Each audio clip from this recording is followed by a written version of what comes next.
Dari manakah datangnya sengketa dan pertengkaran di antara kamu? Bukankah datangnya dari hawa nafsumu yang saling berjuang di dalam tubuh? Kamu mengingini sesuatu, tetapi kamu tidak memperolehnya. Lalu kamu membunuh, kamu iri hati, tetapi kamu tidak mencapai tujuanmu. Lalu kamu bertengkar dan kamu berkelahi. Kamu tidak memperoleh apa-apa karena kamu tidak berdoa. Atau kamu berdoa juga, tapi kamu tidak menerima apa-apa karena kamu salah berdoa. Sebab yang kamu minta itu hendak kamu habiskan untuk memuaskan hawa nafsumu. Hai, kamu orang-orang tidak setia, tidakkah kamu tahu bahwa persahabatan dengan dunia adalah permusuhan dengan Allah? Jadi, barang siapa hendak menjadi sahabat dunia ini, ia menjadikan dirinya musuh Allah. Janganlah kamu menyangka bahwa kitab suci tanpa alasan berkata, roh yang ditempatkan Allah di dalam diri kita diingininya dengan cemburu. Tetapi kasih karunia yang dianugerahkannya, saya ulang, tetapi kasih karunia yang dianugerahkannya kepada kita lebih besar daripada itu. Karena itu ia katakan, Allah menentang orang yang congkak, tetapi mengasihani orang yang rendah hati. Karena itu, tunduklah kepada Allah dan lawanlah iblis, maka ia akan lari daripadamu. Mendekatlah kepada Allah dan ia akan mendekat kepada kamu. Lahirkanlah tanganmu, hai kamu orang-orang berdosa, dan sucikan hatimu, hai kamu yang mendua hati. Sadarilah kemalanganmu, berduka cita, dan merataplah. Hendaklah tertawamu kamu ganti dengan ratap, dan sukacitamu dengan duka cita. Rendahkanlah dirimu di hadapan Tuhan, dan ia akan meninggikan kamu. Amin. Bapak Ibu, saudaraku yang terkasih, kebenaran firman Tuhan yang menjadi dasar, menjadi nats kita pada pagi hari ini, yang menjadi inti pesan firman Tuhan bagi kita semua, secara khusus jemaat Tuhan di tempat ini, ada di ayat 7. Ya, pesan utamanya di sini. Saya ulang, ayat 7. Karena itu, tunduklah kepada Allah dan lawanlah iblis, maka ia akan lari daripadamu. Ya, garis bawahi, tunduklah kepada Allah dan lawanlah iblis. Yuk ngomong bersama. Tunduklah kepada Allah dan lawanlah iblis. Lagi. Tunduklah kepada Allah dan lawanlah iblis. Ya. Jadi kalau nanti habis ibadah Bapak Ibu, mungkin kan biasanya kalau ditanya firman Tuhan apa? Karena oke jadi ini paling tidak kalimat ini aja. Tunduklah kepada Allah dan lawanlah iblis. Ini harus menjadi pemahaman secara khusus jemaat Tuhan di tempat ini. Ya, paling tidak pesan Tuhan ini Bapak Ibu saudara pegang. Paling tidak pesan firman Tuhan ini Bapak Ibu tanamkan terus dalam minggu ini. Ya. Nah, kalau kita dengar kayak tadi sudah kita baca dari kebenaran firman Tuhan ini Bapak Saudara, bagaimana kita diberitahu di awal akan ayat-ayat sebelumnya, bagaimana keadaan kita manusia pada umumnya itu dikuasai oleh hawa nafsu, dikuasai oleh keinginan-keinginan apapun itu, sehingga tidak jarang keinginan-keinginan itu mendorong seseorang itu melakukan berbagai hal. Mungkin istilahnya menghalalkan segala cara dengan alasan apapun. Ya, keinginan-keinginan itu bukan hanya masalah keuangan ya, bukan masalah, tapi keinginan-keinginan untuk memuaskan diri. Ya, segala sesuatu. Keinginan untuk dirinya dihargai, keinginan dirinya untuk mendapat penghargaan dan lain sebagainya. Sehingga kehidupannya itu menyimpang daripada kehendak Allah. Nah, Bapak Ibu Saudara, tentu dalam hal ini konteksnya firman ini ditujukan mereka yang sudah di dalam kebenaran. Mereka yang sudah mengerti kebenaran. Mereka yang sudah tahu bahwa dirinya adalah orang-orang tebusan.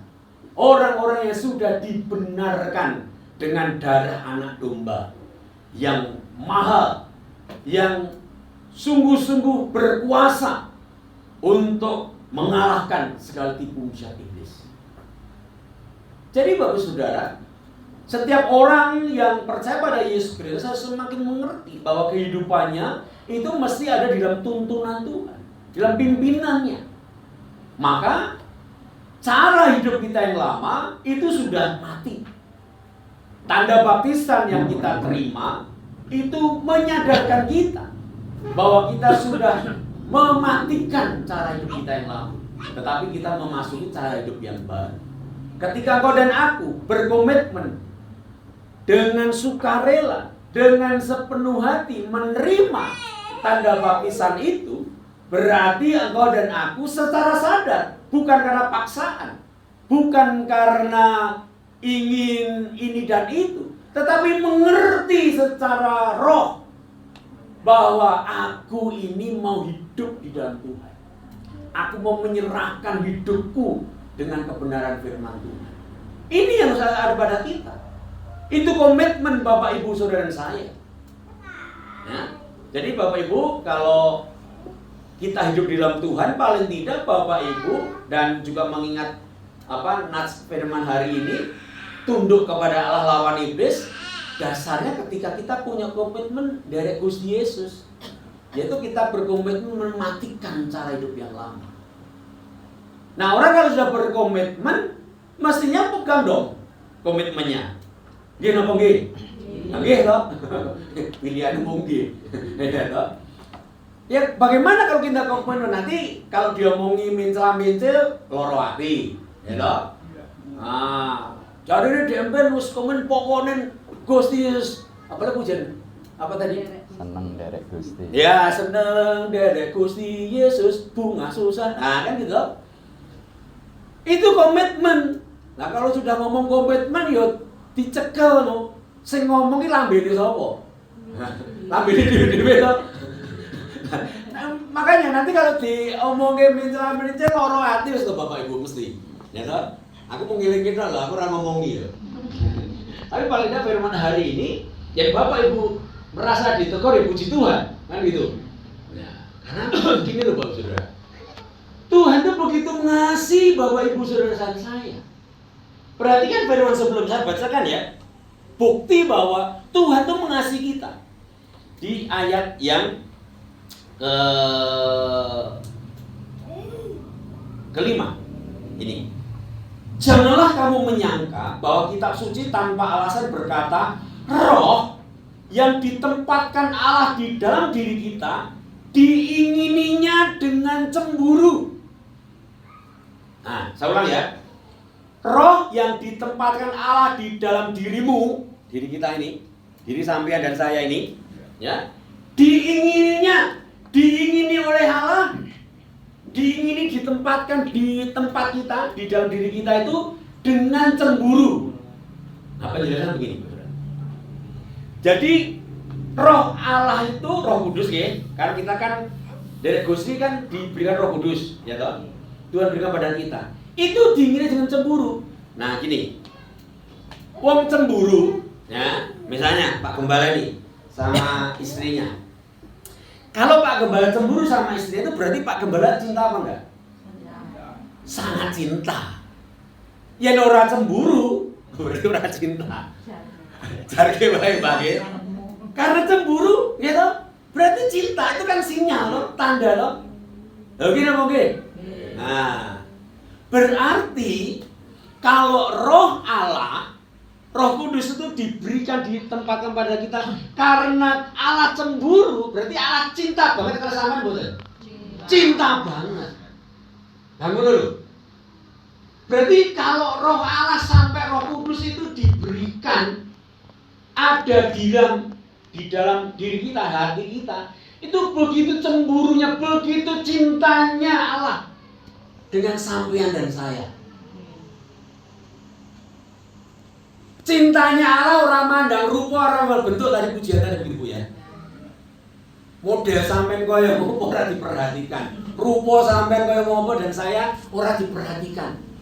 Tuhan tetap berikan rohnya. Enggak luar biasa itu. Loh, Pak Gembala kalau cinta sama ibu mungkin sing dikei apa pada waktu itu mungkin ya sampai sini Pak tidak cinta. Mungkin hanya sesuatu yang fana, ya toh? Tapi Allah kita memberikan rohnya loh, Pak. Bukan harta benda wes itu lewat. Ya, kalau masalah harta benda kekayaan itu lewat. Diberikan rohnya sendiri. Apa enggak luar biasa itu? Roh Allah loh, yang ada pada kita roh Allah, Roh Kudus. Itu waduh, dirinya sendiri. Kan itu bukti cintanya Allah pada engkau dan aku. Nah, kalau sudah sampai di situ pemahamannya, Bapak Saudara, mestinya yang namanya komitmen tadi, ya, kesetiaan tadi, pegang itu. Jangan mencela-mencela, jangan seenaknya sendiri. Lagi ditawani ini, ditawani itu dalam arti hal-hal yang oleh tadi yang harus kita lawan tadi siapa? Iblis tadi mencoba menjauhkan kita dari kasih Tuhan, dari cintanya Tuhan. Nah, kita mulai semerintil, mulai meninggalkan cintanya Tuhan tadi. Maka firman Tuhan ini tegas, tunduklah kepada Allah.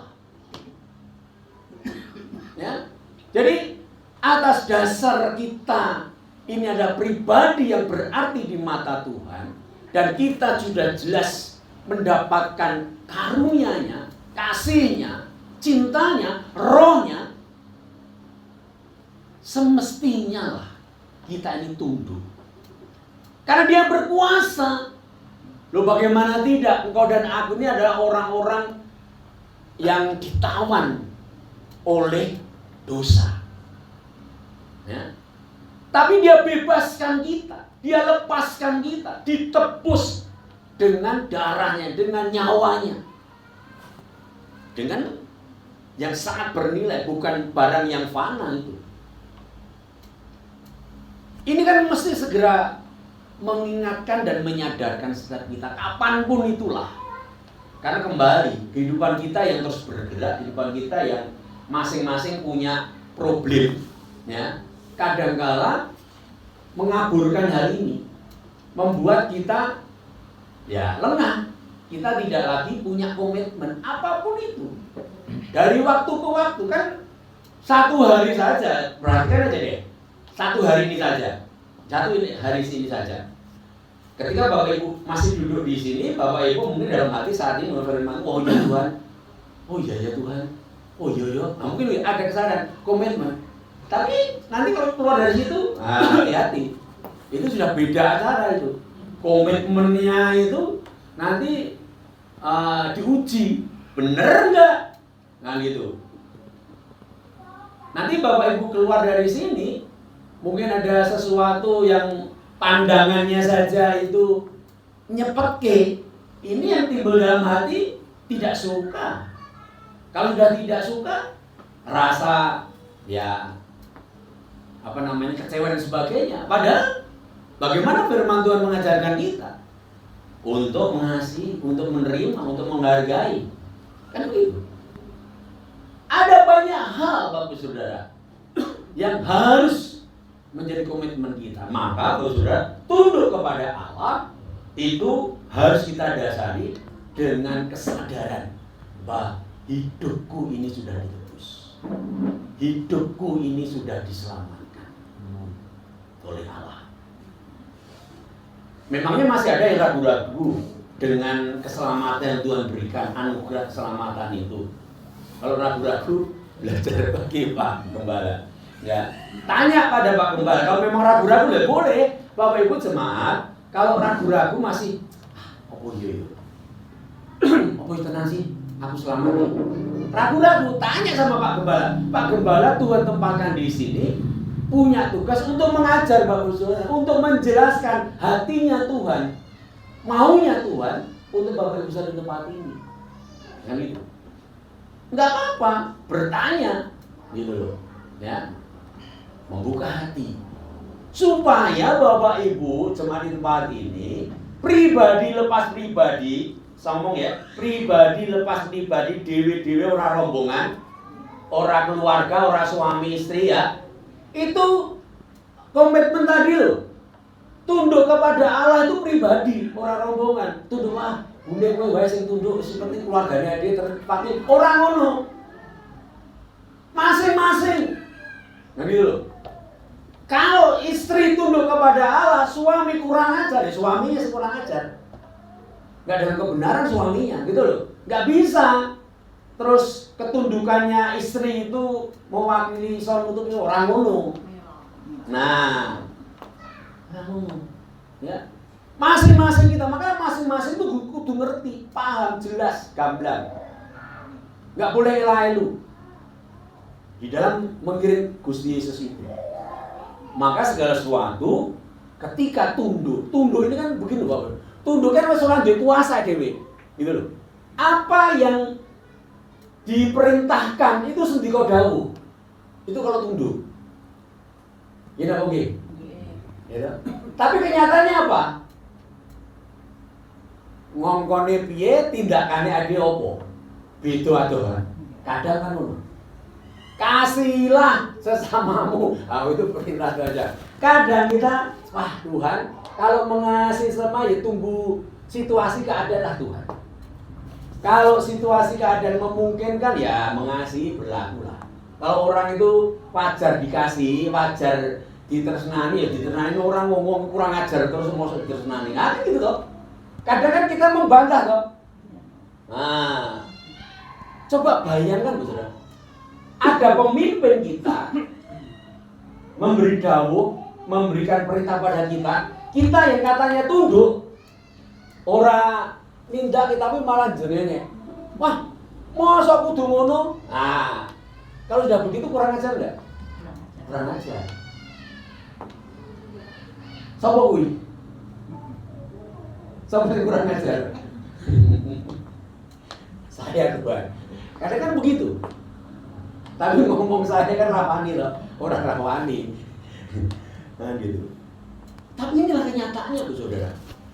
Banyak di antara kita, kehidupan kita ini sakarepe dhewe. Tapi puji Tuhan. Puji Tuhan. Karena begitu cemburunya Allah itu, karena begitu kasihnya Allah. Wong karo cemburu, yang bener-bener cemburu kan berarti sam-sam ngerti oh, cinta tenang karo aku. Kan ngono. Lah itu ada sosok dicemburone orang gagas. Kan gitu. Gusti Allah cemburu betul sama kita, tapi kita jarang gagas. Malah nemplek karo sing dicemburone malah. Kan gitu. Nah, ini kita harus mulai ngerti. Puji Tuhan, saya percaya jemaat di tempat ini Tuhan mendengar firman ini membuka hati. Ya, saya juga ngerti Bapak Ibu, Pak Gembala nggak pesen loh ya. Pak Gembala nggak pesen untuk firman ini enggak. Tapi Tuhan taruh itu di dalam hati saya. Itu saya perkatakan. Kembali, mungkin ini keras, tapi karena Tuhan cinta. Tuhan bersenani panjenengan semuanya. Tuhan tuh mau panjenengan tuh ada bersama dengan Dia. Ketundukan itu bukan Tuhan tuh mau menindas jenengan, bukan. Ketundukan jenengan dan saya, kalau itu jemaat Tuhan di tempat ini, itu karena Tuhan mau hidup panjenengan itu ada dalam damai sejahtera. Amin. Tentrem rahayu. Itu yang Tuhan mau. Tuhan tidak ingin Bapak Ibu saudara-saudara ada di dalam tekanan tipu musnah iblis yang membuat Bapak Ibu semakin kacau hidupnya. Ya kan? Melakukan orang genah, numbur sana, numbur sini. Ya. Tuhan tuh atine itu Keloro kadang berantes ngono lho. Duh, sing tak tenani iki kok ya ora eling-eling. Ya. Mungkin firman Tuhan yang disampaikan Pak Gembala atau siapapun melalui mimbar ini sudah berkali-kali.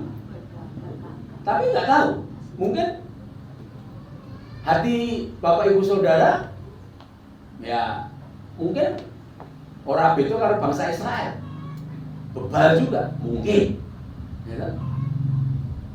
Tapi hari ini Tuhan mau betul-betul mau pemulihan terjadi. Karena jemaat di tempat ini itu Tuhan mau pakai untuk menjadi alatnya, menjadi saksinya.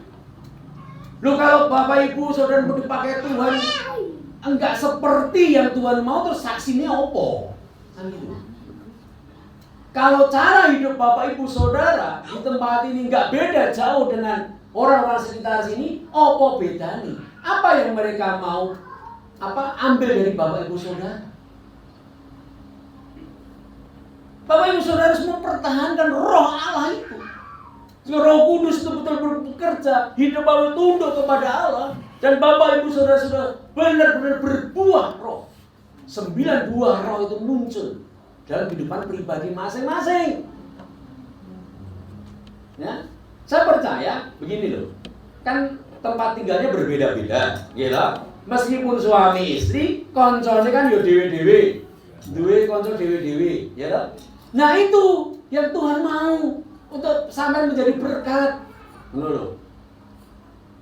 Ya, Mbah Asmus itu Mbah Firman. Mbah Firman. Nah, ibu ya.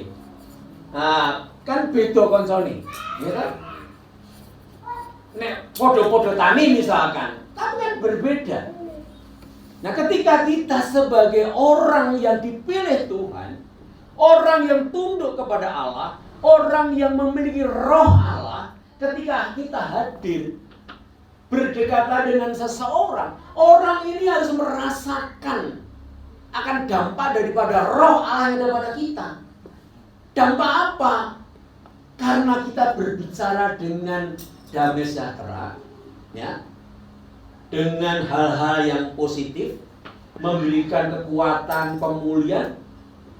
Saudara kita, teman kita yang tadinya mungkin melihat atau merasakan kondisi perekonomian, kondisi sosial saat ini mungkin sedang galau, hatinya orang genah.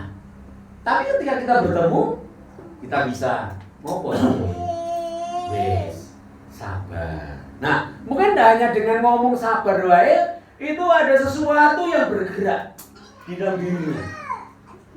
Bapak Ibu, jangan ini loh ya, jangan merendahkan atau mengecilkan kuasa perkataan kita. Ya. Kembali, kalau kita tidak ada roh Allah, mungkin omongan dewe yang sekedar omongan saja. Tapi karena kita punya roh Allah, roh yang ditempatkan Allah dengan cemburu tadi, karena dia mengasihi kita, itu yang menjadikan perkataan kita itu punya kuasa. Amin. Amin. Itu yang saya masukkan ketika panjenengan ngomong, yo wis sing sabar dhisik yo. Nah, mungkin podo-podo ngomongi, tapi kita punya kuasa, roh Allah itu bekerja menjamah hati orang ini. Amin. Memberikan kekuatan pada orang ini. Sehingga telinga yang mendengar kata sabar ini, sabar yang keluar dari mulut kita dengan sabar yang keluar dari mulut orang lain, itu berbeda. Amin. Nah, inilah Tuhan maksudkan. Untuk hidupku dan hidupku, tunduk kepada Dia. Supaya apa? Kuasa roh Allah itu betul-betul bekerja. Kalau kita orang yang menentang Allah, kita selalu berontak, nggak ada kuasa. Loh, kalau kita nggak ada kuasa, apa bedanya? Apa bedanya kita? Kita menuju kebinasaan juga, nggak ada bedanya kalau kita nggak ada kuasa. Maka kita harus berbeda. Jemaat di tempat ini, dihitung isi soto, kursinya paling biroti. Dibandingkan sak Kresna Widodo ini, harus berbeda. Dan Tuhan memanggil panjenengan itu spesial. Amin. Jangan mengecilkan diri sampeyan iki lho. Sapa to aku iki samuran ning regane, aku nang apa-apane, aku ora duwe apa-apa dan sebagainya. Loh kalau pandangan beliau mungkin seperti itu, yo memang sampai melarat orang Jawa mungkin, ya. Tapi Allah yang penuh kuasa di dalam nama Yesus Kristus itu, rohnya ada padamu. Itu yang menjadikan berbeda. Bahkan roh yang ada di dunia ini, yang ada di Kresna Widodo ini tunduk kepada panjenengan dan saya. Amin. Itu firman Tuhan. Kan dikatakan roh yang ada pada itu lebih besar kuasanya daripada roh yang di dunia ini. Orang nggak tahu tapi roh yang ada di dunia ini sekeliling Kresna itu ngerti. Mereka sedang gentar ini. Roh-roh yang di Kresna itu sedang gentar. Waduh, ini siap-siap ini. Ya. Bapak Ibu sudah ngerti. Tunduk kepada Allah. Nggak ada kata lain. Tunduk so. Ya, yang tunduk itu berarti sampai ngeyel. Yang tunduk sampai beri pemberontak ngono wae. Keserasa. Tadi ngaling-ngaling. Ya toh? Loh, ini firman Tuhan loh, bukan omongan saya loh. Tunduk kepada Allah. Nggak ada lain. Tunduklah. Karena itu, berarti kan setelah rentetan ayat-ayat tadi, simpulannya karena itu tunduklah kepada Allah. Daripada engkau memposisikan dirimu sebagai musuh Allah, apa enggak? Gegirisi itu. Bersahabat dengan dunia, itu memposisikan diri kita musuhnya Allah. Maka tidak ada kata lain, tunduk.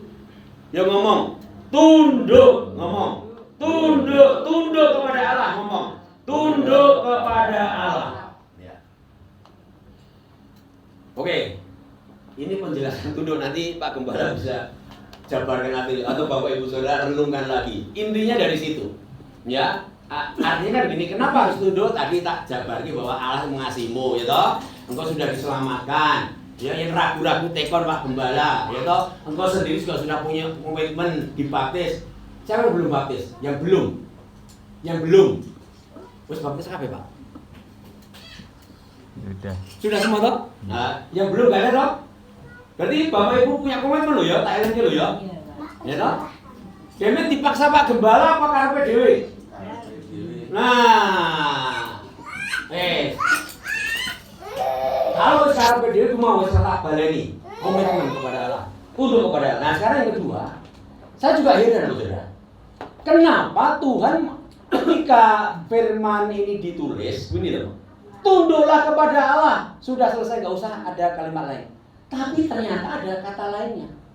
Dan lawanlah iblis. Lawanlah iblis. Tegas dikatakan. Satu tunduk, satu lawan. Pribadinya juga jelas. Tunduknya kepada siapa, lawannya terhadap siapa.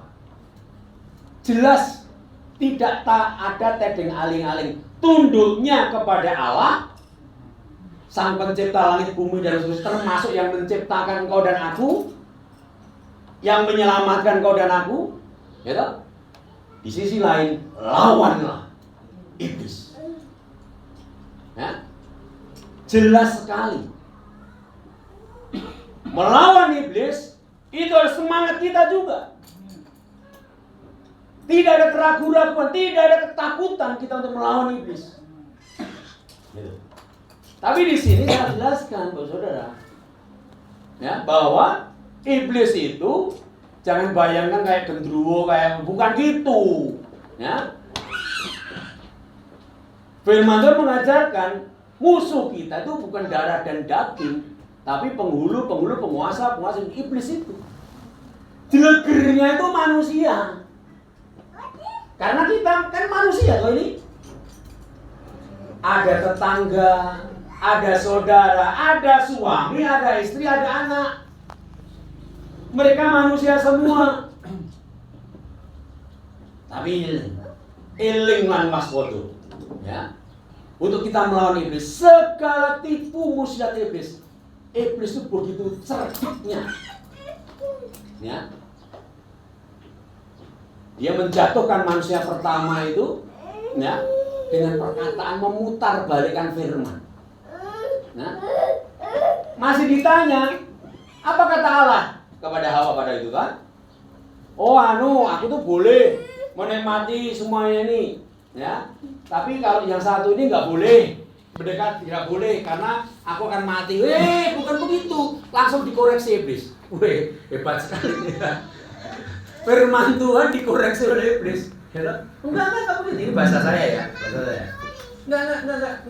Enggak mati. Justru kamu itu akan sama dengan Allah. Kurang ajar benar. Ya, satu pemahamannya begini. Iblis ini mencoba memberitahu manusia bahwa Allah kan Maha Kuasa. Allah itu orang bisa melakukan segala perkara. Maka nggak mungkin Allah sudah menciptakan kamu kok mau membuat kamu mati, nggak mungkin. Justru kamu itu akan memiliki kuasa. Dia Maha Kuasa, akan memberikan kuasa pasti.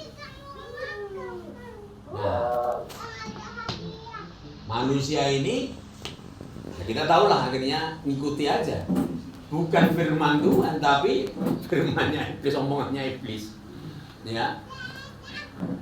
Karena ada keinginan sama dengan Allah tadi, keinginan sama dengan penciptanya tadi. Ada muncul keinginan. Ya, kita tahu akhirnya mati, dalam mati jatuh dalam dosa. Nah, Bapak Saudara, iblis itu dari dulu sampai Tuhan nanti datang, dia itu selalu mencoba untuk menjatuhkan kita, ya, menekan kita, membuat kita yang emosi semakin emosi, ya, membuat kita nggak sabar, membuat kita selalu merendahkan orang juga, menganggap orang lain itu nggak berada. Kamu itu bisanya apa? Kamu itu hanya membuat kacau. Pokoknya melihat orang itu apalagi nggak disukai, itu welek dong, orang yang ngapi. Padahal Tuhan tuh melihat sampai dan saya mulai orang yang ngapi. Tapi kan Tuhan mau datang loh. Berarti Tuhan tetap melihat engkau dengan kasih, karena kasih tadi. Sehingga apa? Engkau dan aku mendapatkan pengampunan.